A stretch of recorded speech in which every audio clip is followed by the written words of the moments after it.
Good morning. आज की इस क्लास में हम लोग डिस्कस करने वाले हैं टाइप ऑफ क्रिस्टलाइन सॉलिड के बारे में। इससे पहले जो कल क्लास हुई थी उसमें हमने डिस्कस किया था कि सॉलिड कितने तरीके के होते हैं। उस क्लास में हमने पढ़ा था कि सॉलिड दो तरीके के होते हैं, क्रिस्टलाइन सॉलिड और एमॉर्फस सॉलिड। क्रिस्टलाइन सॉलिड के बारे में भी हमने वहां पे डिस्कस किया था, एमॉर्फस के बारे में भी हमने डिस्कस किया था। अगर अभी तक आपने वो वीडियो नहीं देखा है तो आप उस वीडियो को देख सकते हैं।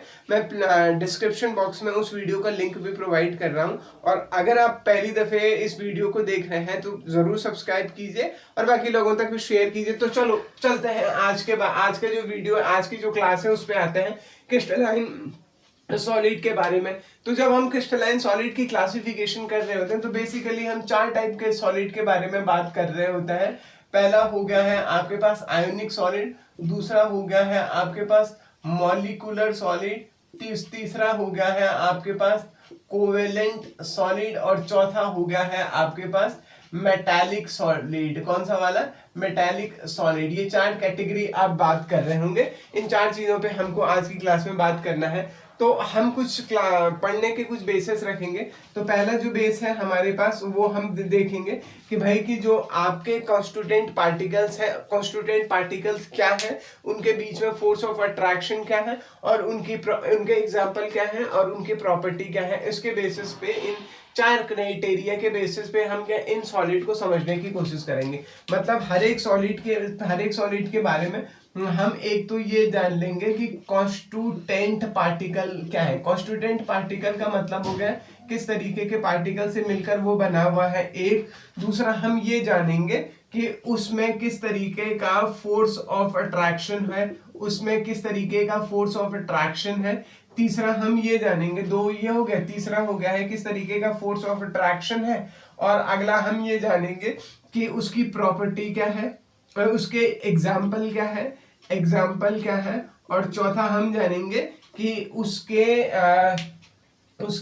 प्रॉपर्टी क्या है, उनकी क्या है प्रॉपर्टी क्या है। तो बेसिकली आप आयनिक सॉलिड में कॉन्स्टिट्यूएंट पार्टिकल के बारे में जान रहे होंगे।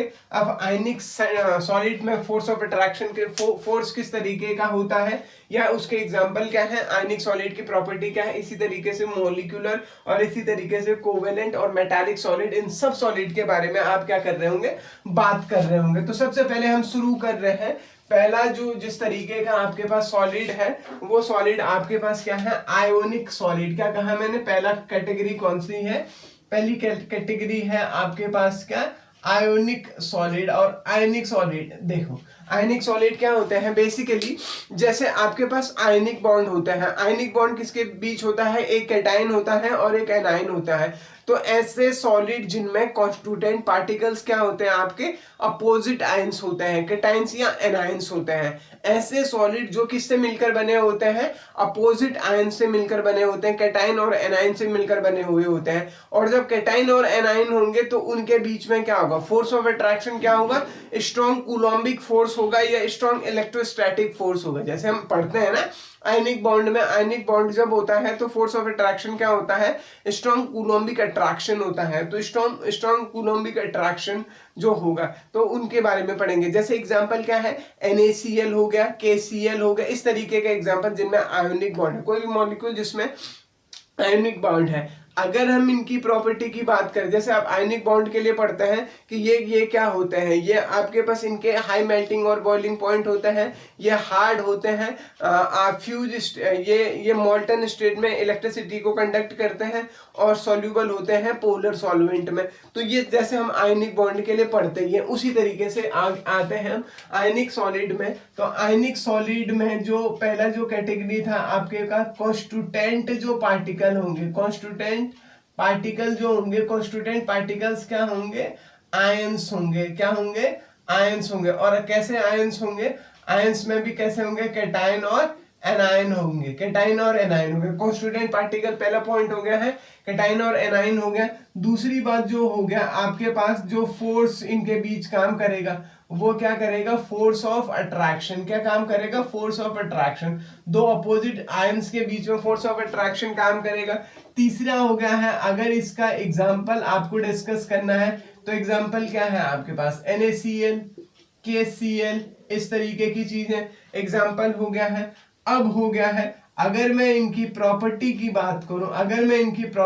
बात करूं, तो प्रॉपर्टी में ये क्या होते हैं, इनके क्या होते हैं, हाई क्या होता है, melting point and boiling point होते हैं। इनके मेल्टिंग पॉइंट और बॉइलिंग पॉइंट ज्यादा होते हैं क्योंकि इनमें क्या होता है, स्ट्रॉन्ग फोर्स ऑफ अट्रैक्शन होता है। दूसरा ये क्या होता है, हार्ड होते हैं और बिट्रल होते हैं। तीसरा इनका ये हार्ड और बिट्रल होते हैं। अगली चीज जो हो गया है, ये जो मोल्टन स्टेट हो गई है, मोल्टन स्टेट में क्या होता है, कंडक्ट करते हैं इलेक्ट्रिसिटी को और फ्री स्टेट में नहीं करेंगे। और ये जो पोलर सॉल्वेंट जो होंगे, पोलर सॉल्वेंट में क्या होंगे, ये सॉल्यूबल होंगे। पोलर सॉल्वेंट में ये क्या होंगे, सॉल्यूबल होंगे। तो अब इस बात को समझते हैं कि अगर आपके पास NaCl है, NaCl को जब आप वाटर में डिसॉल्व करोगे, किसी पोलर सॉल्वेंट में डिसॉल्व करोगे, तब वो इलेक्ट्रिसिटी को कंडक्ट करेगा, लेकिन फ्री स्टेट में वो इलेक्ट्रिसिटी को कंडक्ट नहीं करेगा। और आखिरी चीज क्या है कि क्योंकि ये पोलर है, पोलर क्यों है, क्योंकि इनमें अपोजिट चार्ज है। और पोलर सॉल्वेंट आपके पोलर मॉलिक्यूल पोलर सॉल्वेंट में क्या होते हैं, सॉल्यूबल होते हैं। जैसे नॉन पोलर सॉल्वेंट आपके, नॉन पोलर मॉलिक्यूल आपके नॉन पोलर सॉल्वेंट में क्या होते हैं, सॉल्यूबल होते हैं। तो ये पहला हो गया है आपके पास आयोनिक सॉलिड। दूसरा कैटेगरी जो आपके पास है वो है आपके पास मॉलिक्यूलर सॉलिड। क्या है, मॉलिक्यूलर सॉलिड। और मॉलिक्यूलर सॉलिड की जब हम बात कर रहे होंगे तो बेसिकली हम 3 तरीके के सॉलिड के बारे में बात कर रहे हैं। मॉलिक्यूलर में हम 3 कैटेगरी पढ़ रहे होंगे। कितनी कैटेगरी पढ़ रहे होंगे, 3 कैटेगरी पढ़ रहे होंगे। पहला हो गया आपके पास पोलर मॉलिक्यूलर सॉलिड, दूसरा हो गया आपके पास नॉन पोलर मॉलिक्यूलर सॉलिड, और तीसरा हो गया है आपके पास हाइड्रोजन बॉन्डेड मॉलिक्यूलर सॉलिड। 3 तरीके के सॉलिड हम डिस्कस कर रहे होंगे। तो सबसे पहले हम चलते हैं पोलर वाले पे चलते हैं। पहला देखो, जब हम मॉलिक्यूलर सॉलिड की बात कर रहे होंगे, अब देखिए मॉलिक्यूलर सॉलिड में जो कॉन्स्टिट्यूएंट पार्टिकल जो होंगे, जैसे आयनिक सॉलिड में कॉन्स्टिट्यूएंट पार्टिकल्स क्या थे, आपके आयंस थे। मॉलिक्यूलर सॉलिड में आपके पास जो कॉन्स्टिट्यूएंट पार्टिकल होंगे वो क्या होंगे, आपके पास कॉन्स्टिट्यूएंट पार्टिकल वहां पे क्या होंगे, आपके पास मॉलिक्यूल्स होंगे। और वो मॉलिक्यूल कैसे हो सकता है, मॉलिक्यूल पोलर हो सकता है, मॉलिक्यूल नॉन पोलर हो सकता है, और मॉलिक्यूल हाइड्रोजन बॉन्डेड हो सकता है। अगर आपके पास, अब हम 1 बाय 1 उनको डिस्कस करने की कोशिश करते हैं। तो सबसे पहला हो गया है आपके पास, पहला वाली कैटेगरी हो गई है पोलर मॉलिक्यूलर सॉलिड। अगर पोलर मॉलिक्यूलर सॉलिड की बात अगर आप कर रहे हैं, तो पोलर मॉलिक्यूलर जो सॉलिड होते हैं, इनके बीच में जो पहली टिप है, कॉन्स्टिट्यूएंट पार्टिकल जो कॉन्स्टिट्यूएंट पार्टिकल है वो क्या है आपके पास, पोलर मॉलिक्यूल। और पोलर मॉलिक्यूल जैसे HCl हो गया, HBr हो गया, इस तरीके के हो गए कॉन्स्टिट्यूएंट पार्टिकल।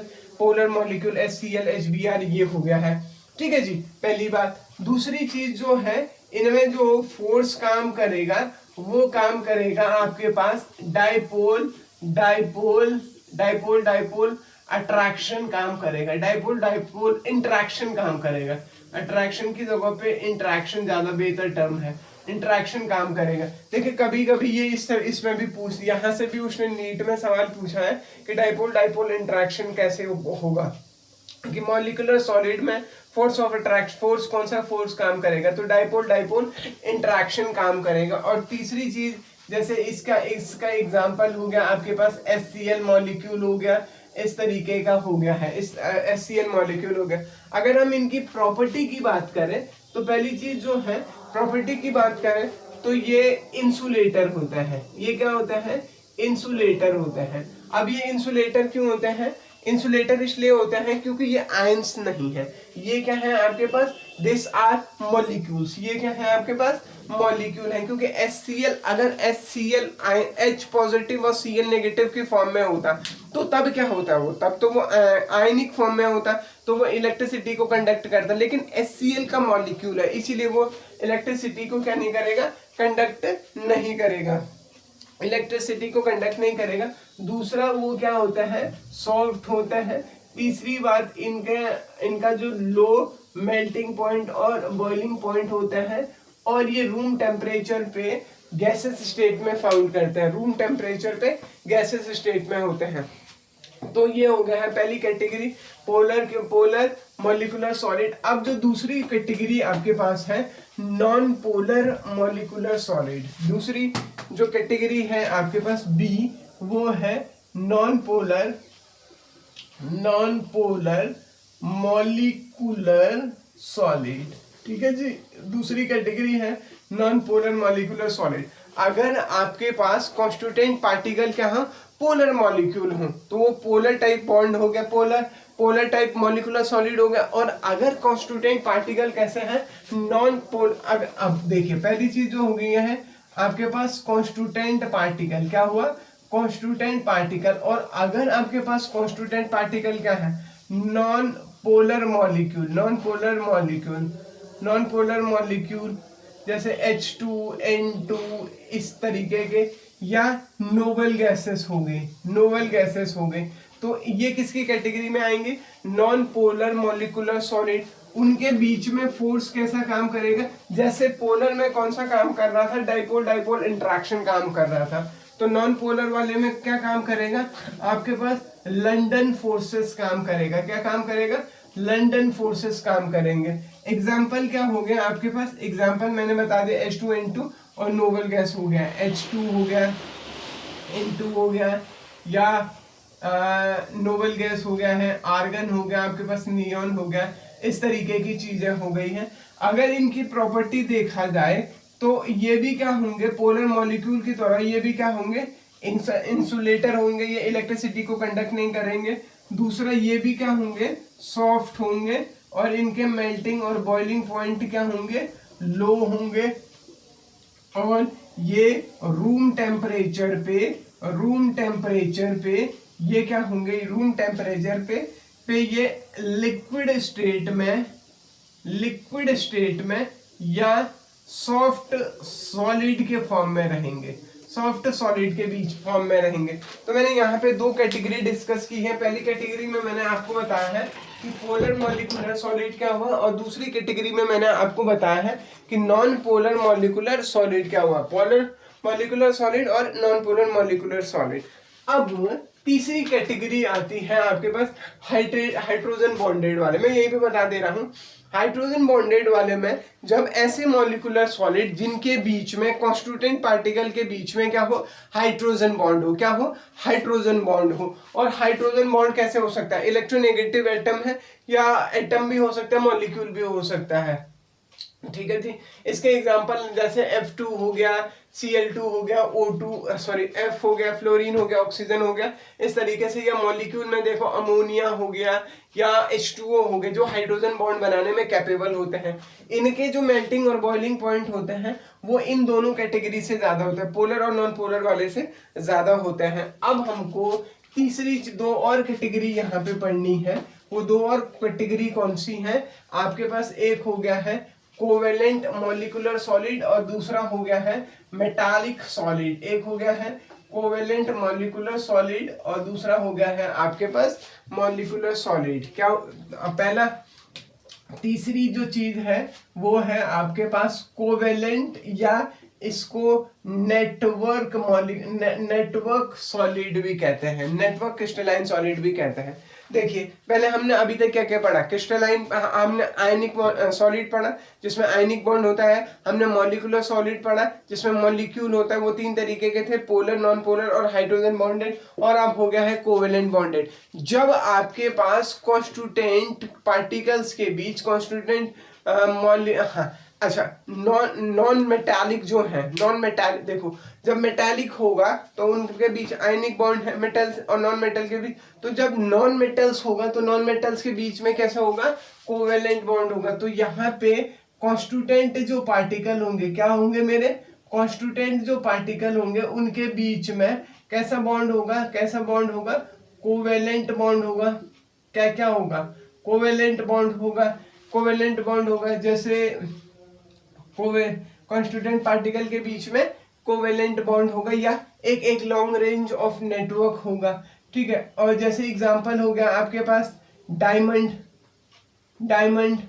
या सिलिकॉन कार्बाइड, इस तरीके की चीजें हो गई हैं। अच्छा, प्रॉपर्टी की बात करें तो इनके जो मेल्टिंग और जो बॉइलिंग पॉइंट होते हैं वो क्या होते हैं, हाई होते हैं। ये इलेक्ट्रिसिटी को का क्या होते हैं, इंसुलेटर होते हैं। दूसरा क्या होते हैं, हार्ड होते हैं और बिट्रल होता है, हार्ड और बिट्रल होते हैं। जैसे डायमंड अगर आप देखेंगे तो डायमंड सबसे ज्यादा हार्डेस्ट चीज है, और डायमंड के बीच में क्या है, कॉन्स्टिट्यूएंट पार्टिकल जो है, उन कॉन्स्टिट्यूएंट पार्टिकल्स के बीच में क्या है, आपका कोवेलेंट बॉन्ड है। तो ये किसकी कैटेगरी में आ रहा है, कोवेलेंट बॉन्डेड या नेटवर्क बॉन्डेड सॉलिड की कैटेगरी में आ रहा है। तो अगर आप देखेंगे, हाँ एक और बात ध्यान देने वाली है, डायमंड और ग्रेफाइट दोनों ही कोवेलेंट बॉन्डेड क्रिस्टलाइन सॉलिड है। Diamond and graphite both are your covalent bonded solid. पर फिर भी अगर आप देखेंगे तो ग्रेफाइट इलेक्ट्रिसिटी को कंडक्ट करता है, जबकि डायमंड इलेक्ट्रिसिटी को कंडक्ट नहीं करता, क्योंकि ग्रेफाइट के केस में वहां पे फ्री इलेक्ट्रॉन होता है और उस फ्री इलेक्ट्रॉन की वजह से वो इलेक्ट्रिसिटी को कंडक्ट करता है। डायमंड इलेक्ट्रिसिटी को कंडक्ट करता है, जबकि ग्रेफाइट इलेक्ट्रिसिटी को कंडक्ट करता है पर डायमंड नहीं करता। ग्रेफाइट करता है, डायमंड नहीं करता है। अब फाइनल जो चीज है वो हो गया है आपके पास क्या हो, मेटालिक सॉलिड। और मेटालिक सॉलिड में जो कॉन्स्टिट्यूएंट पार्टिकल्स होंगे वो क्या होंगे, मेटल आयन हो गया और फ्री इलेक्ट्रॉन होंगे। इनमें बॉन्ड कौन सा होगा, मेटालिक बॉन्ड काम करेगा। कौन सा बॉन्ड, मेटालिक बॉन्ड काम करेगा, ठीक है जी। और ये मेटालिक बॉन्ड की वजह से ये इलेक्ट्रिसिटी को कंडक्ट